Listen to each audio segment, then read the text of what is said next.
the Baen Free Radio Hour.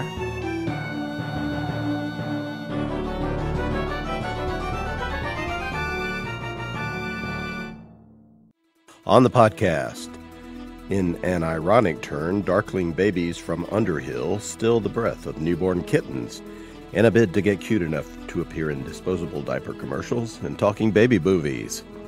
Black wolves and knights who speak Latin. Plus, we continue with the complete audiobook serialization of David Drake's The Sea Without a Shore. All right now.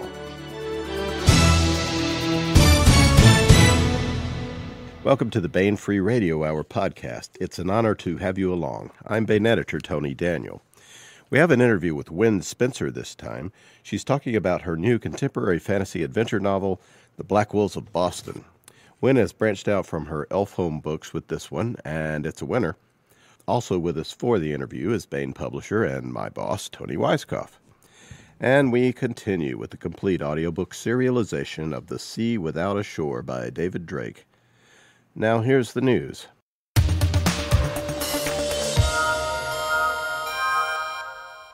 We have some great free fiction and nonfiction coming up at the Baen.com website. There are 2 free short stories this month.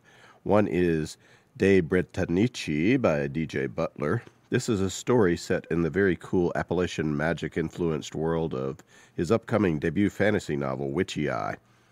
This one's set in England during a strangely changed 1600s, and it is a great introduction to the wonderfully skewed magic from Witchy Eye. Also coming up is a cool new Arenaverse story by Reiki Spoor called Preparations and Alliances.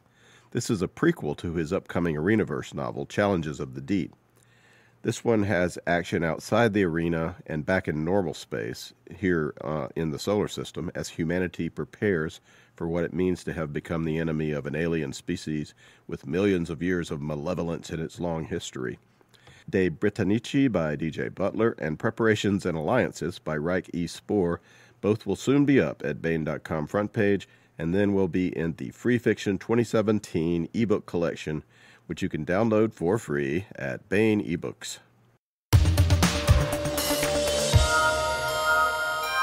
I want to welcome Wen Spencer to the podcast. Hey, Wen.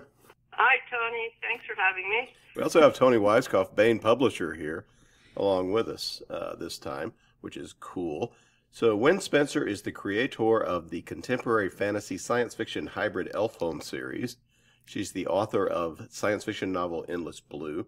Tinker, the first novel in the Elfhome saga, garnered a John W. Campbell Award for Wen and a Sapphire Award.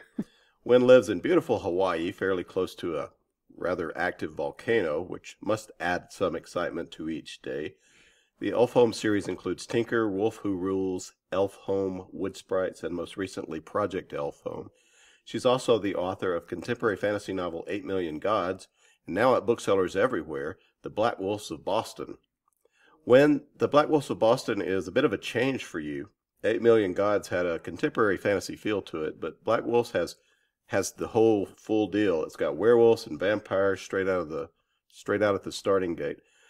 I know you are a writer who works from sometimes subconscious inspiration, but how did the first notion come to you that you wanted to write about werewolves and vampires?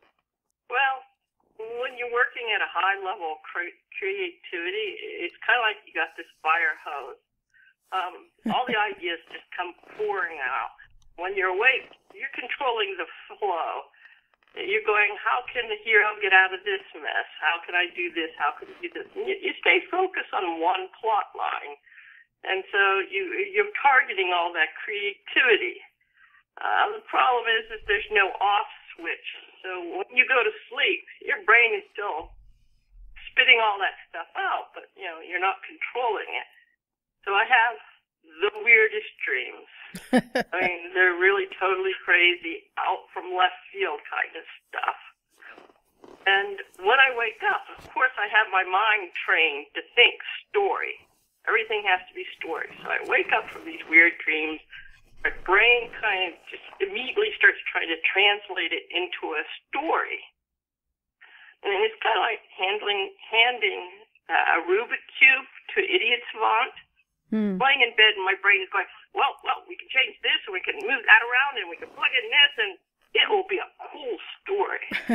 And sometimes it's right. Sometimes you can't make that dream into anything logical. Yeah. I don't really remember the dream. They usually fade away shortly after I wake up. But I remember that afterwards, the story that my brain came up with was, oh, that's cool. So I wrote it down. And the story that it came up with was Joshua's asleep when his cell phone wakes him up. He answers the phone and realizes, I've been shot several times and I'm inside a coffin.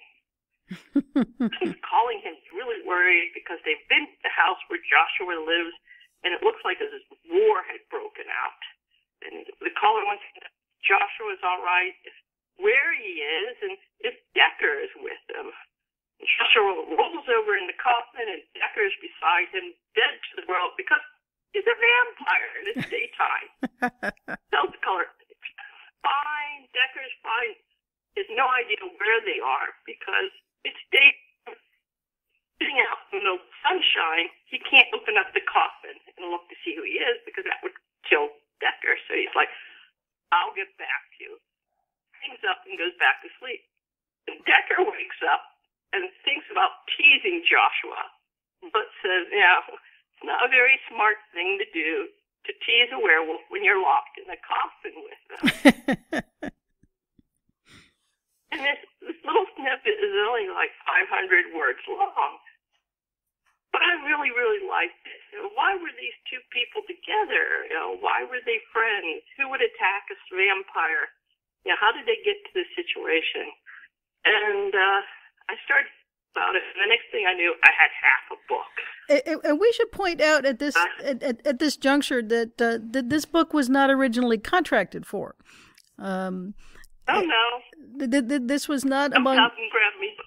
Yeah, this was not among the many books that we had planned to write.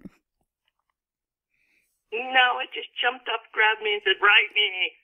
And I was putting it up on my Facebook as I was writing it, and my fans would track Tony down and said, "Tony, give her a contract." And I said, "Fans, you are absolutely right. I should give Wen a contract," and so we did.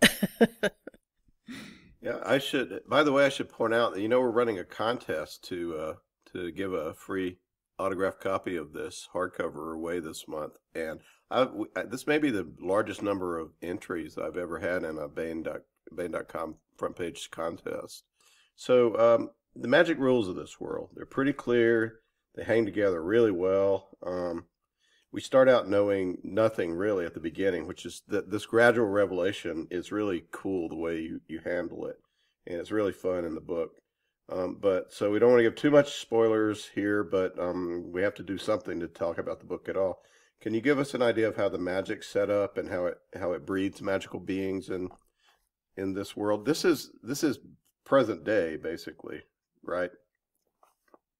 Yeah. Yeah, trying not to get spoilers in is going to be fun. Okay, so the basic trope is if you get bitten by a werewolf, you become a werewolf. And, but normally it's a mauling where, the person's nearly killed but still survived. And I wanted to do werewolf families, but it kind of seemed horrible that, you're like, yes, we have to maul our children. To the point that they almost die in order to make them werewolves. And it seemed like a horrible way to continue a family line of werewolves. And there's some writers who just never talk about the magic of the mauling.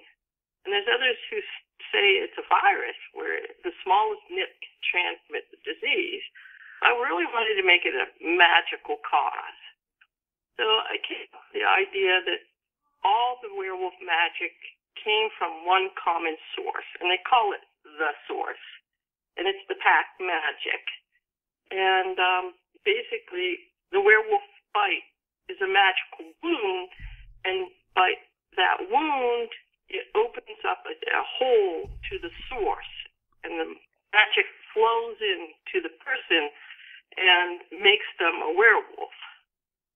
And once I had that concept down, I started to expand on it to make the rest of the magic. Now the magic is the werewolves are not necessarily well, they're pretty rough and tough, but we'll talk about it a little bit more. But the magic occurs in certain spots, right? There are rifts where it flows into the world. Yeah. I kind of expand on it was that reality isn't a simple what you see is what you get. It's more like a box of tissues. There's layer upon layer upon layer. And the werewolves are connected to one layer. It's their source. But there's all these other layers. And most people are only aware of the layer they live on. But the people who have special powers can then see into different layers. So you've got the people who are mediums or, see things. Dugan is one of these people. Dugan can see into other realities. Dugan's world is set up on the same principle. And basically, if our reality weakens, there's a tear into one of these other layers. And the power of this other world can spill into ours. And at that point, anything the magic from the other world hits, be it a rat or a pig or a horse or a person, it turns them into a monster because it doesn't need a wound because there's already a hole open. The breach itself is the hole. So there's the possibility you get turned into the monster. There's the possibility of mitigating the effects, but most monsters are just monsters, right? You describe them somewhere in the book as like lights on a Christmas tree strand. They're either on or off. You can't dim them or not. Basically, the power flows in. It burns out whatever is originally there, and it's operating the shell, which is full of monster. Werewolves are different because that they have basically a shared network that lessens the load. And the network starts with the Wolf King Alexander at the top, and then he funnels down into the pack alphas, who are different levels of power because their territories are different levels. So you have the princes and the marquises and the earls and the barons, and underneath them is the normal pack werewolves.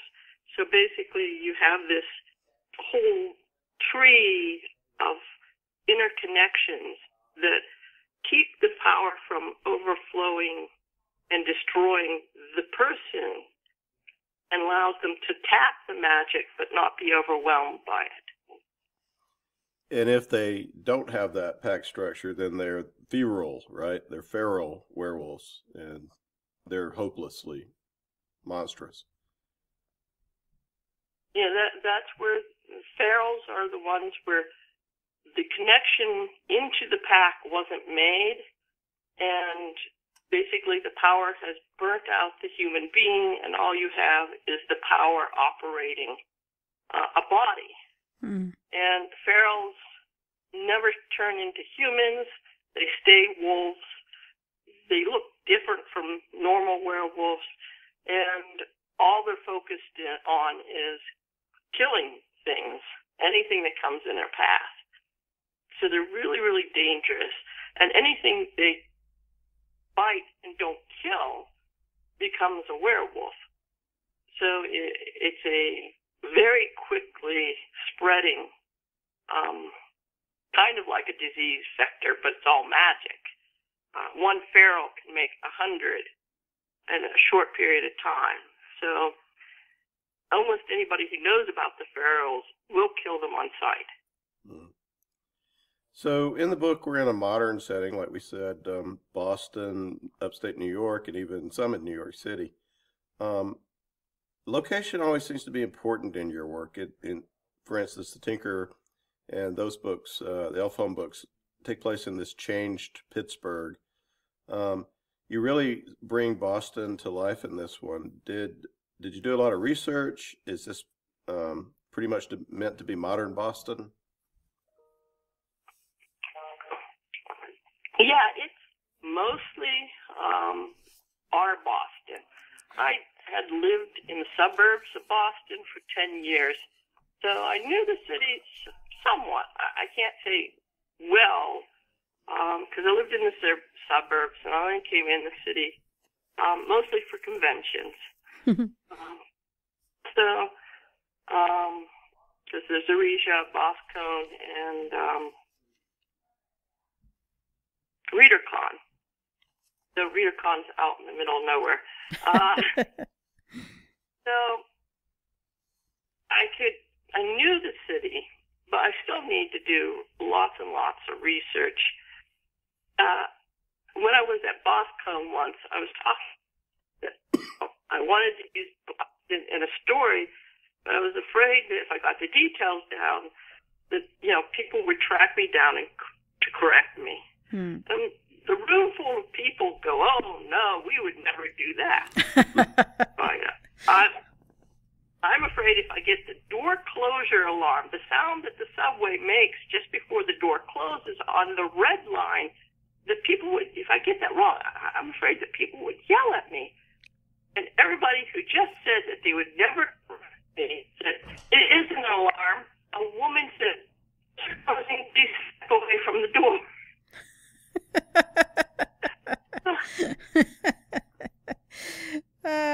Yeah. I know that they will come after me if I don't get the details right. So I work very hard. I do a lot of research to make sure I do that I get it right. It seems to play into your stories a lot too. It seems to affect the telling of the stories as well. I mean, not all writers put the kind of specific, they choose generic small towns or whatever, make them up, but you choose places. Do you think that's something to do with your writing method? Well, part of it is I believe that if you make what the readers know themselves or can find out themselves as real as possible, they're more willing to let you push the boundary on the stuff you make up. So if you take McDonald's and have everything, all the details of McDonald's right, and then put a werewolf and a vampire sitting there having discussion, you're more willing to go with, yeah, this all could happen. This all could be real, because so many things they know from McDonald's that you get right, that they're willing to give you a pass on everything else. Yeah, one of the things that I like about your work, Wen, and we were talking about this earlier in the office, is that you take us places that we don't expect to go. That you can start out with, all right, you got a vampire and a werewolf in McDonald's, but then you take us to that very real McDonald's, and you take us to this conversation that the vampire and the werewolf are having, and it's absolutely exactly real, but it's not at all what you would expect. And I think that's part of the delights of your work, that you do that consistently over and over again, that your imagination and your exploration of your fantasy principles is so rigorous and logical that it's just a fun ride that you take us on. Well, I love to take credit for it, but it's my unbridled creativity running away with me. I usually don't know where it's going. So tell us a little bit about Joshua, who's basically our main character. There's several characters in the book that are very important, but who do we think he is at the beginning, at least? What's he like? Well, Joshua's 18, and up to before he gets mauled, he didn't know Monster existed. He's short and dorky and has a lot of weird little quirks. that has made him never very popular in school. And he likes to read and such, and he really thought that he was going to go off to college and get away from this little town where he's always been picked on. Part of the problem is he has this horrible last name that just begs to be made fun of. And then there's also the fact that he has all these, dorky things about him. And he's so dorky that his sister got him into judo to defend himself. So while he gets picked on, he can actually hold his own in any fight. And just shortly before he started into his senior year, his parents are mechanics, and they're not very good at business, and they always thought his father's parents would pay for his college because they had paid for everybody else. They basically did this, no, we're not going to pay for his college. So he's scrambling to get a college scholarship. And one of the things he wants to do is scholarships go to people who join clubs. So he's joined a lot of clubs. And one of them is the prom committee, because he figures the only way he's going to at a prom, because he's not going to have a date, is be part of the planning committee and put things in that he'll enjoy doing in the prom and get to know the other people who are working on the prom, who are sure to be there. And, this is his plan, and that all blows up in his face. Yeah, in a supernatural manner. So Joshua flees to Boston after some really cool and interesting and horrible stuff happens. Why are there no werewolves in Boston?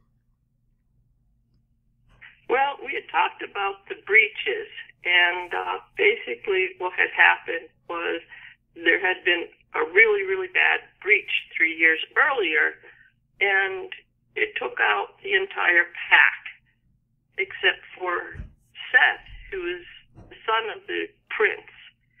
Seth was in New York City with the Wolf King, and when his pack was wiped out, Seth became the Prince of Boston. He's still in New York City, so there are no wolves in Boston at the start of the story. The idea is that once Seth, who's 16 at the moment, grows up to the point where he can hold his own, he'll start a pack and move to Boston and retake the city. Right now, it's a very dangerous place because there could be a breach at any time. And Seth is one of the main characters that we follow as well. But let's talk about some of the other things than werewolves. How about Decker? He seems to be a fairly gentle soul for a vampire.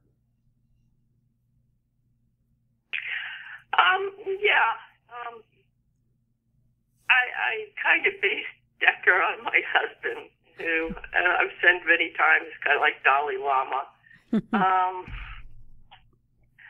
And one of the things Decker doesn't do a lot is he walks up quietly on Joshua, startling him, and Joshua has a bad reaction to being startled. And that's kind of the same relationship I have with my husband. I never hear my husband coming, and I tend to scream and hit him. And like Decker, my husband is very snarky. So there's this constant, I'm going to get hit for this, but I'm going to say it anyhow because, damn, it's funny. Well, tell us about the initial meeting between Joshua and Decker, which is, it's at the start of the book. There's no spoiler to be had there necessarily. It was pretty funny. Joshua's basically bashing himself into trees, right? Yeah. Well, when he's out with the prom committee and it goes horribly wrong, Joshua basically wakes up in the hospital as a werewolf. And it takes him a little while to realize that he's a werewolf. And in that time, he breaks the IV drip, he breaks the bathroom door, he breaks the bed. And when he breaks the MRI machine, the hospital sends him home. And after he gets out of the hospital, he rips the door off his father's pickup truck. He snaps the cold water faucet in the upstairs bathroom, which floods the kitchen.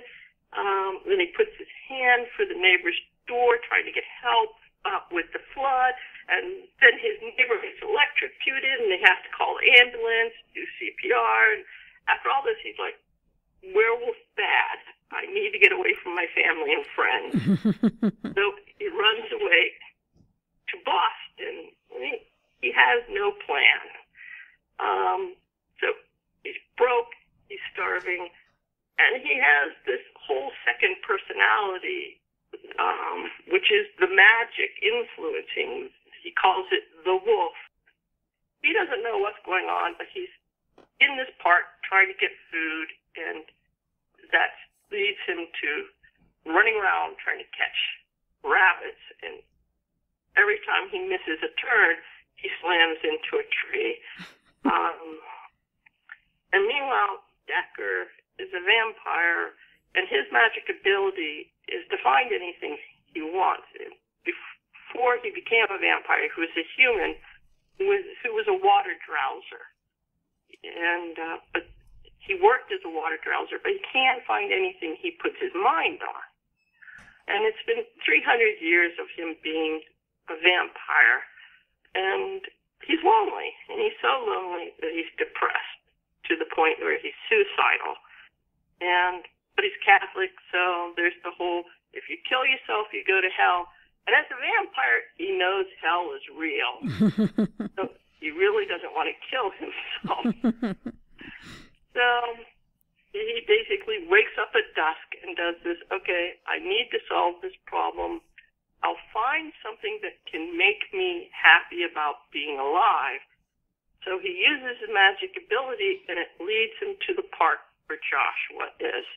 And he's like, okay, that's not what I expected, but I'm going to get that werewolf and I'm going to make it mine in terms of take him home, keep him there by whatever means is required.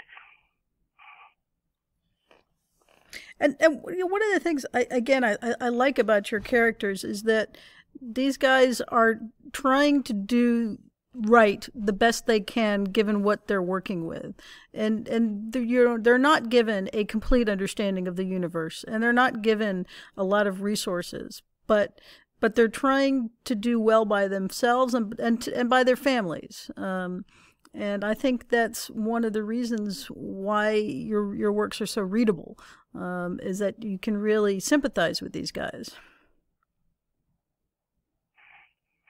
Yeah, I like writing characters who are not horrible people. Yeah. And part of it is you write what you love, and when I read fiction, I generally like pick out the character who's a good guy. I'm not one much for the anti-hero. I think Tommy Chang is the closest I get to an anti-hero. Mm-hmm. Yeah. And he still tries. He does. Yeah, these are from the Elfhome books, yeah. There's a heroine also in the book. Her name is Elise. So she is also a magical being, or has magic. What's a Grigori? What's a virtue? What is Elise in particular? Okay. Well, in the Bible, it's stated that after Adam and Eve were driven out of the Garden of Eden to live on earth, God set angels to watch over them, and they're called watchers. And in Greek, that's Grigori. And the Bible goes on to say when angels started to lust after daughters of men, and they decided to take a vote. And if they say yes, they're going to go down and take wives. And if they say no, they'll just keep on watching. Well, the vote was yes. So they took a bunch of wives, because this is the period of time where you married 5 or 6 women, as many women that you could actually feed. And they started having children. And there's all these weird legends about the children. Some of them are referred to giants, and other ones in the stories, these half angels teach men advanced science like astrology. And some of the stories say that the main reason for the Great Flood was because there was too much angelic blood floating around. This is all in various stories of the Bible. They've been weeded out of the King James Version pretty much, but you still can find older versions of the Bible and Jewish writings and various different, ancient religions in that area that talk about this. So I decided to put a spin on this, that God gave the people with angelic blood a choice. They could be wiped out in a flood or become monster hunters. And so the Grigori are basically the descendants of those angels. They're not one family, but they're kind of like a tribe, a nomadic tribe. And they occasionally refer to themselves in various groups as tribes. So Elise is from the East Coast tribe. Her family originally was in Philadelphia, and she still has aunts and cousins there. The Grigori break themselves up into various ranks, and I base it on ranks of angels that are various religious texts. And the lowest level is dominion. They're kind of like the clerical workers of the Grigori. And then the next level is virtue, which is what Elise is. And they kind of work as the police force. They investigate monster hunts, reports, and if they need to, they'll track down and kill the monster.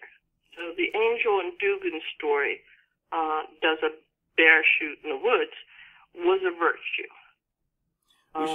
We should mention that story is up at Bain.com right now for reading for free. It'll give you a good insight into the Black Wolves of Boston's world as well. And it will eventually be in the Free Fiction 2017 free ebook collection you can download at Bain eBooks. Okay. Yeah. Elise is a virtue. There's another level above her. They're called the Powers, and they're considered the tactical nukes, but we haven't seen any of them yet. And when the kids are young, they're given a choice. Do you want to stay at Dominion? Or if they have the ability, do you want to be a virtue? And there's some bells and whistles to virtue. So at 13, they make the choice which way they want to go. And if they choose to become a virtue, they get shipped to Greece and trained.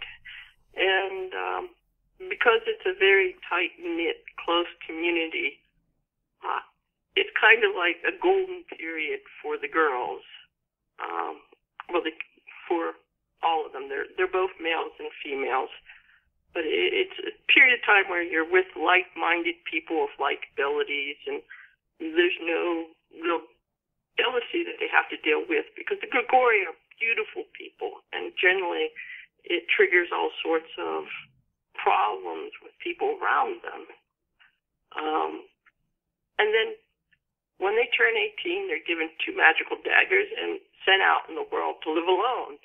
And Elise is very lonely because she doesn't know how to make normal friends. She kind of skipped that part in life because she was at this training with cousins. She's pretty young, too, right? She got sent over there when she was very young. So she's about the same age as Decker and Joshua. She's a little bit older. She's more like 24, and Joshua's 18. Mm-hmm. Well, I mean, Decker is 300, of course. But yeah, it's all general. But he got killed when he was a younger guy, or turned into a vampire. Yeah, Decker was probably about 22 when he got turned into a vampire. But yeah, Lisa's been doing this for a few years, enough years that, all the shininess has worn off. And she's looking around going, this kind of sucks. I go out every day and risk my life and then come home and eat alone. And I don't like this. So she's basically trying to figure out how to change her life too.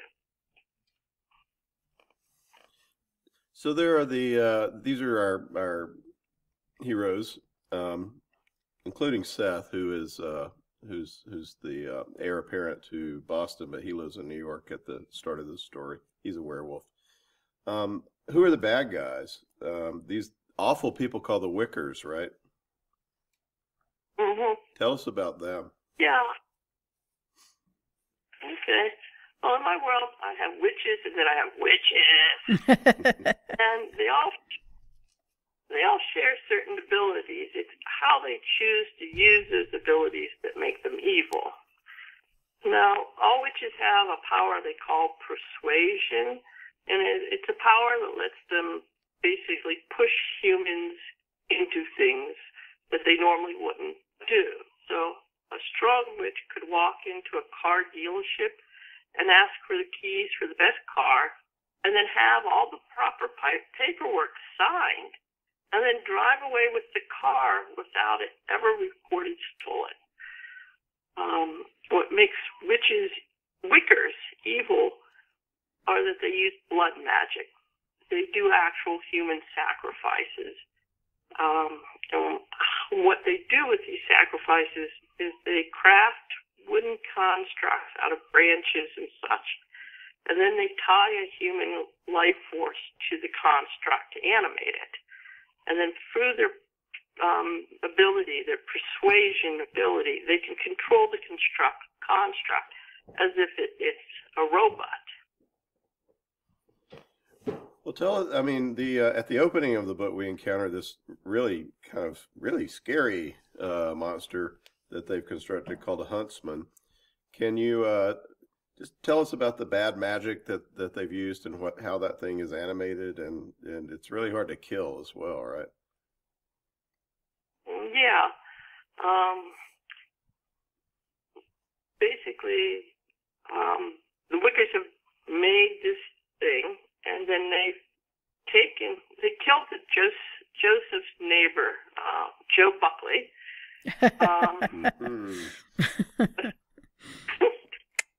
But they kill Joe Buckley and they take his heart and they put it inside the huntsman. And this basically is the channel to bring power from one of these other realities into the monster. And it gives them a kind of a dual reality because they're in our world and in the monster's world. So what it can do is teleport from the one place to the other.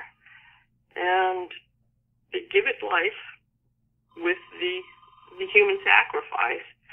And then they load it up with items that are tuned to Joshua's psyche. So they raid his house and they take stuff and they take things that were hit by Joshua's blood at the fight at the barn. And they dress the huntsman like it's a scarecrow. So they put the bloody T-shirt on it and the headphones that one of the kids was wearing and one of these glowy necklace things.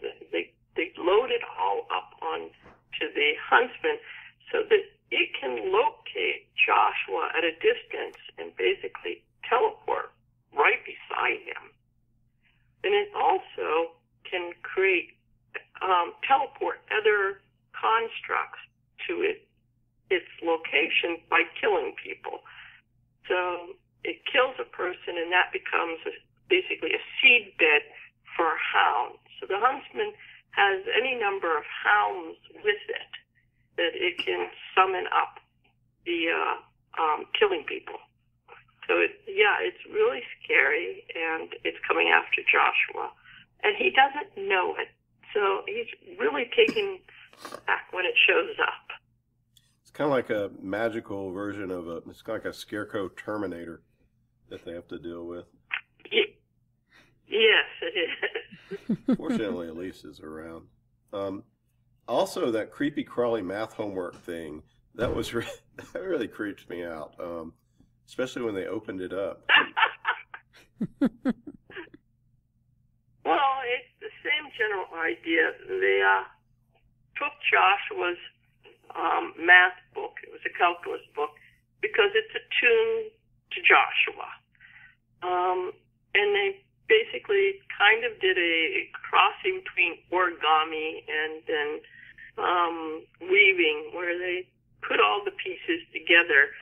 So it kind of was like a big butterfly or something, moth or something. But then they inserted into it a human eye. Yes. And with the human eye and the human sacrifice attached to that human eye, they could actually control it from a distance to have a constant monitor on Joshua's house. It was, I never thought that origami math homework could be scary, but it was. Thank you. Another cool character I'd love to hear more about is Dr. Huff. I think that's her name. The werewolf veterinarian. I don't know. I just like the idea. Werewolves need a veterinarian. Can you tell us a little about her? Well, again, that's the creativity kind of taking over. I knew I wanted a doctor for the werewolves because normally they heal without any intervention, but there's certain times that they do get the snot beat out of them and they need a doctor. And at that period of time, it's usually when they're as a wolf. So the doctor would have to be familiar with dog and wolf physiology. So I decided to make it a veterinarian, was their doctor of choice. So I have it set up that the Prince of Boston basically does this scholarship and picks out somebody who's aware of the other layers and basically gives them a free ride to college with the understanding that afterwards, for the rest of their life, they would be the veterinarian for the werewolves. And so she's the royal vet. But I hadn't really planned on what she was like, what she looked like or anything. It's just, I had her open the door and my creativity said, okay, she's goth. And she's got black lipsticks and these twin braids and, leather everywhere. And it kind of surprised me. I'm like, okay, sure, goth, I can go with that. But I also have a lot of friends who are veterinarians, and when you talk to them, they're always oh, he's such a sweet little thing. Oh, let me pet him. Oh, I'm going to take care of him. And they always have lots of pets, and a lot of those pets are animals they rescued in one way or another. So Dr. Huff is kind of part friends of mine that I know who are veterinarians, and part totally out of the blue. I don't know where it came from. Well, she certainly has that sort of attitude toward Joshua, which is pretty funny because she thinks for her, he's kind of a cute puppy, even though he's a dangerous werewolf. Yeah. Or she sees the puppy in him or something like that. Yeah. That's part of the having picked somebody who's psychically aware of the other realities, and part of it is that she's been the royal vet for several years, so she was Seth's vet when Seth lived in Boston. So she got to watch him grow up. And the last time she saw him, he was 13. So, and at 13, Seth was a cute little puppy, too. So, And Seth also had a bunch of little brothers who had been just becoming werewolves when they were killed. Mm-hmm. So she's taken care of a lot of puppies, werewolf puppies, in the past. So, and I have it that because they've been werewolves for generations and generations, there is a certain set behavior that the parents expect out of the kids, and part of it is, no, you never hit a human, you never bite a human, you never get aggressive with humans, because you can kill them. And if you kill them, then we have to make the body disappear, and it gets really messy. So, no, be good. Don't lose your temper. Be a good little puppy. So, with that mindset, they do interact with her Dr. Huff at the best level. Decker and Joshua, their relationship kind of is uncertain at first, but it becomes a strong bond. I guess that's one of the main subplots of the book is how they come together. But you've already talked about Decker's loneliness. What is Joshua finding in Decker? I mean, he wants to help the guy. He goes and buys paint, tries to find out his favorite color and stuff. Oh, we should talk about Decker's house a little bit too before we go. Yeah, Decker loves to read, so does Joshua. So when Decker was looking for a house to buy when he first moved into Boston area, because he moved in the 1950s after a tragic accident when he lived in Philadelphia. And he was moved by Lisa's grandfather, Saul. But Decker wanted a nice library. So on the first floor, there's this great big library. But the library came with lots and lots of bedrooms that Decker has no need for. So he has this great big house and living all alone, and he didn't have any furniture because his last house burned down. He didn't see the need to have furniture because, he is a vampire. He doesn't need a table. He doesn't need this. He doesn't need that. And he kind of went overboard with the I don't need stuff. So for the first year or so, the house was empty except for all of his books that he was collecting in one chair and a side table. And then after a while, you know how an empty house echoes so much. And Decker started just collecting random stuff and never throwing it away. One, because he didn't know how to throw it away, because nobody explained trash to him. Because up to this point, he had had servants that took care of the house. But he lost all the servants when the house burned down. So he's been collecting stuff and collecting stuff and collecting stuff. And since he moved in during the 1950s, it's now been 60-some years that he's been collecting all this junk. So the house is now overflowing with junk.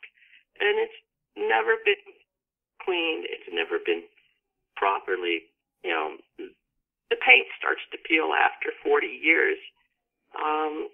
And, the gutters are full of dead leaves, and it's in horrible, horrible shape.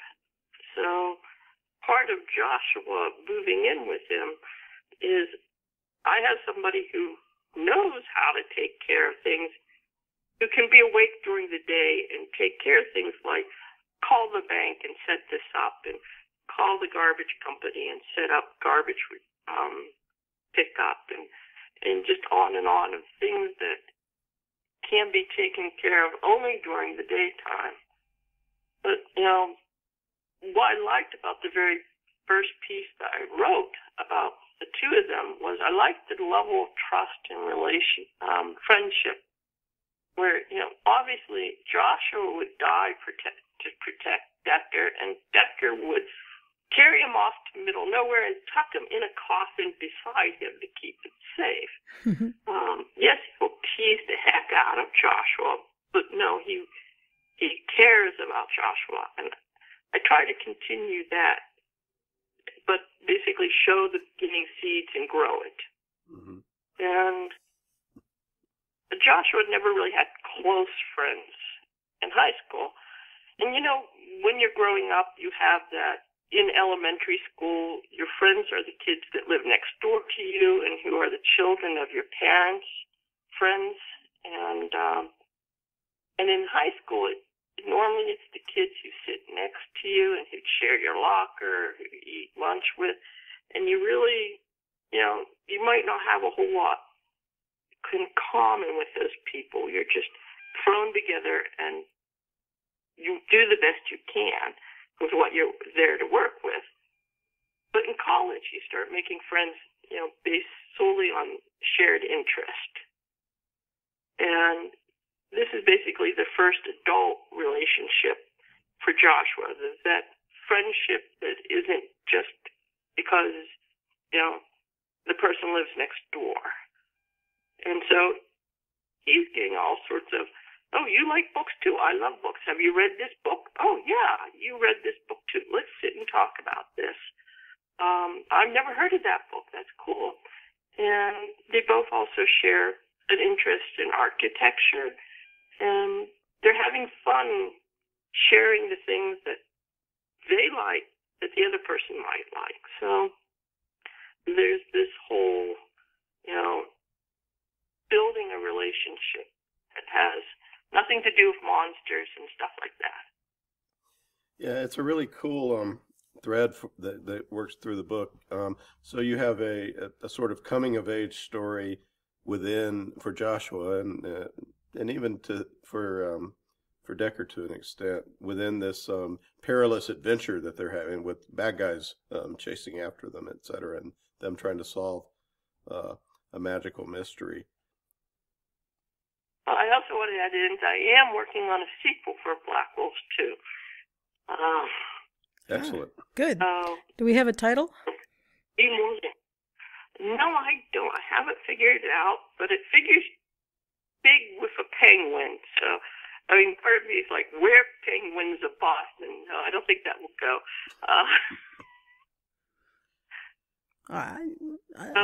I'm not saying no. Well, it'll come to you in a dream, no doubt. Well, thanks, Wen. Yeah. Well, the funny thing is that it was based on a dream. I had a weird dream about a penguin, and I woke up and thought, oh, this would work wonderfully for Joshua. It's going to be fun. Yep. Well, out right now, don't have to wait for this one, The Black Wolves of Boston by Wen Spencer. It's available at booksellers everywhere. Wen, thanks so much for being with us today. Well, thanks, Tony, for having me. I had a lot of fun. I really enjoyed the chance of talking about my books. Well, we love to talk to you about them.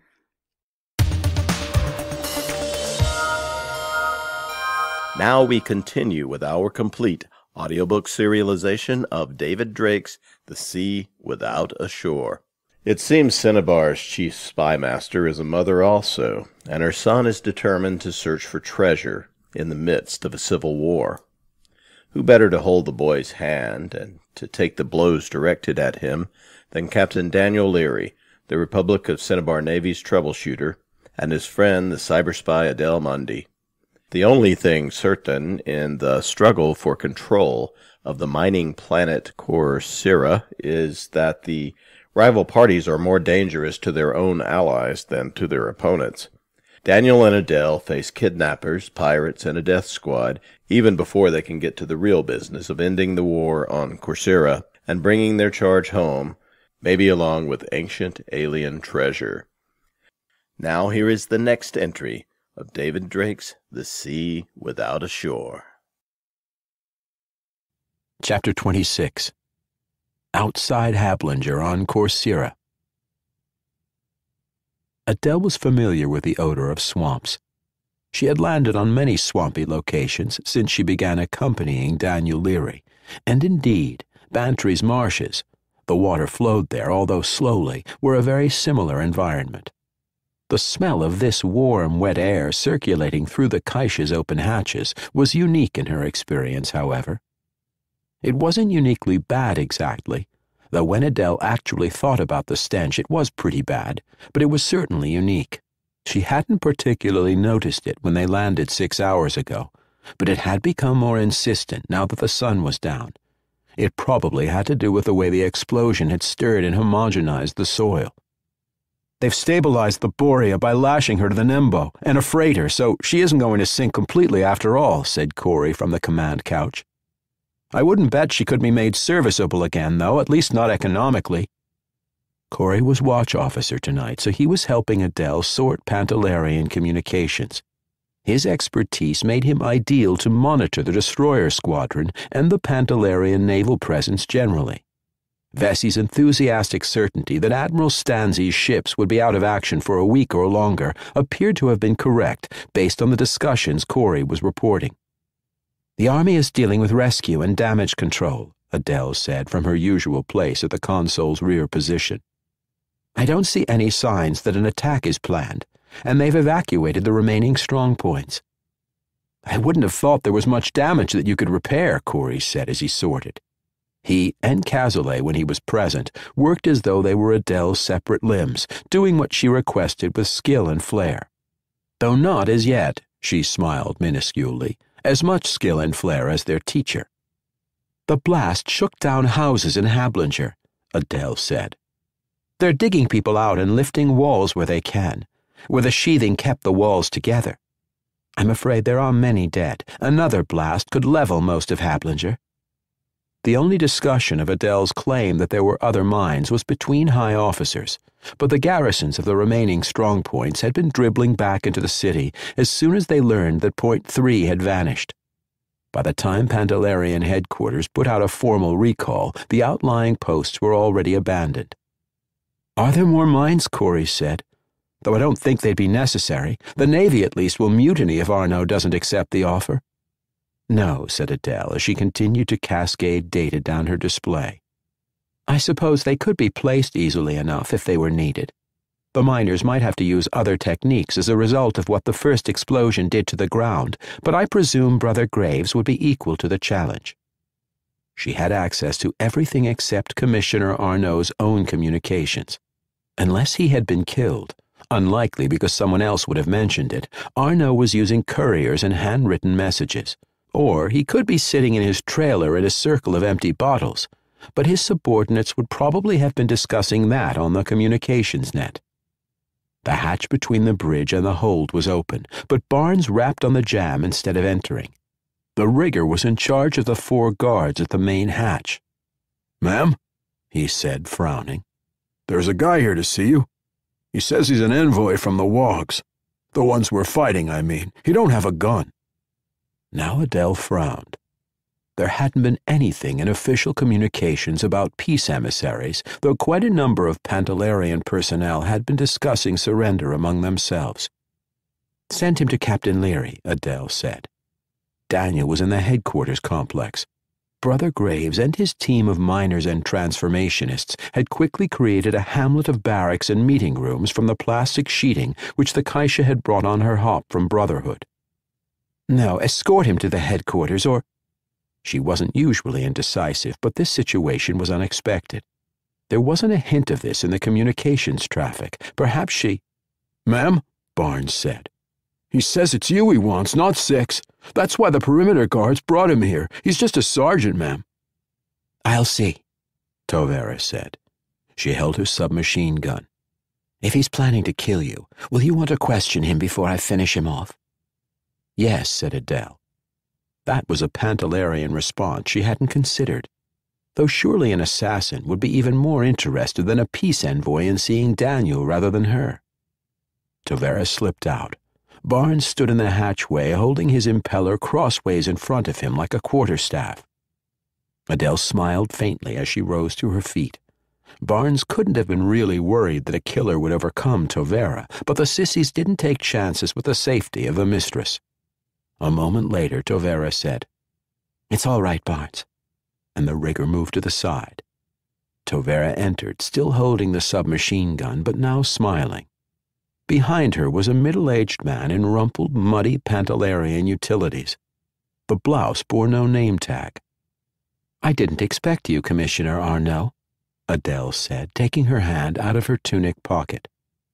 The fox never had a better messenger than himself, Arnaud said with a shrug. It was probably a Pantalarian proverb. You and I began this discussion, so I would prefer to resume it with you before I meet with Captain Leary. With the Independence Council, Adele said. Piffle, Arnaud said. The anger he let out in the word showed what was really going on beneath his calm. If I had no one to deal with but the Corsairans, I wouldn't be here now. I'm here to talk with you and then Leary, and the rest can go hang. Adele considered the situation. I take your point, she said. She gestured to a jump seat and said, Sit down, please. I'm glad to have a chance to discuss matters with you before you say something in public which might cause you embarrassment. I'll leave, said Corey, rising from the command console. Please sit down, Master Corey, Adele said, though she wasn't sure she was making the correct decision. You're on duty. While I don't have anywhere else suitable to talk with the Commissioner, I think you are safe with anything you might hear. Arnaud shrugged again and sat carefully on the jump seat. You're setting the terms, he said. He sounded calm, but Adele thought she heard his voice tremble under the surface.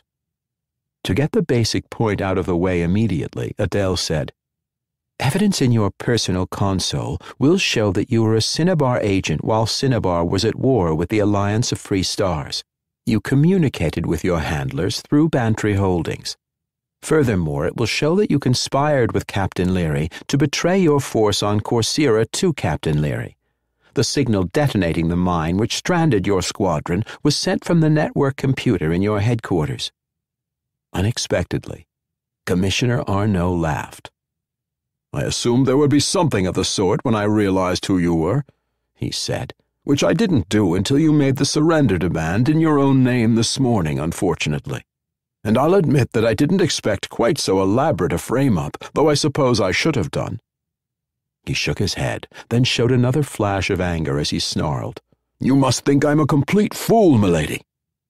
Corey was back on his couch, focused so rigidly on his display that he might have been shot and stuffed. He seemed embarrassed to be listening, but it really was the only option. I told you, Adele said, that you hadn't realized what you were doing when you brought Captain Leary into your war. Captain Leary travels with a staff. I understand now that it's too late, Arnaud said. His eyes had drifted to a corner of the floor. He looked up and said sharply, I understand that I was particularly a fool to threaten Captain Leary, wasn't I? Would he have helped me if I'd come to him in a different fashion? Daniel didn't even know about the threat, Adele thought. Aloud, she said, Your situation would not have been worse if you'd approached Captain Leary as a friend. I don't know that he would have agreed to help you even then, however. My situation couldn't be worse, Arnaud snapped. I came here to ask for asylum on Cinnabar. I'll be hanged if I go back to Pantalaria, regardless of any treason you've invented for me. He suddenly grinned in a return to good humor. By the way, he said, you won't find any evidence on the console in my trailer. Before I started here tonight, I set off a thermite grenade inside it. I didn't know what you had done to it, Lady Mundy, but I realized you'd done something. There was evidence elsewhere, of course, Adele said, getting to her feet again. But you've convinced me that you're not a fool, Commissioner. She coughed. Arnaud stood up also, looking tensely hopeful. Adele said, I'll take you to Captain Leary now. He's been considering the situation following the end of the war. You may learn something to your advantage. Tovera gestured Arnaud to the hatch. She had holstered her submachine gun again, which was more a comment on her state of mind than on how quickly she could react to danger. Six says he's not a politician, Tovera said, but he's lying. She laughed, a cackle that might have come from a peevish reptile.